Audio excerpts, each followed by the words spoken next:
চিতলমারীতে দুর্ধর্ষ স্বর্ণ চুরি।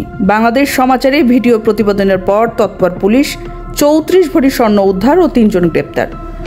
অরুণ কুমার সরকারের পাঠানো তথ্য ও ভিডিওতে দেখুন বিস্তারিত। সিসিটিভি ক্যামেরায় ঘেরা বাগেরহাটের চিতলমারী উপজেলার সদর বাজারে সিন্দুক কেটে চুরি হওয়া ৩৪ ভরি স্বর্ণ উদ্ধার করেছে পুলিশ। এ ঘটনায় এমাদুল খান সহ ৩ জনকে গ্রেপ্তার করা হয়েছে।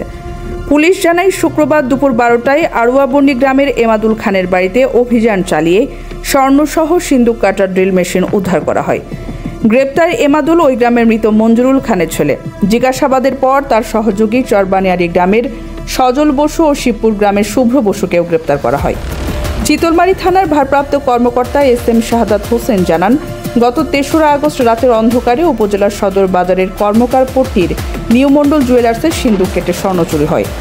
ঘটনার ভিডিও প্রতিবেদন বাংলাদেশ সমাচারে প্রকাশের পর পুলিশ তৎপরতা বাড়ায় এবং ঘটনাস্থলের আশপাশের সব সিসিটিভি ফুটেজ সংগ্রহ করে। এতে চোর চক্রের সন্ধান মেলে। এই ঘটনায় নিউ মণ্ডল জুয়েলার্সের মালিক তাপস কুমার মণ্ডল বাদী হয়ে একই দিন চিতলমারী থানায় মামলা করেন। মামলা তদন্ত করছেন এসআই দিবাকর মালাকার।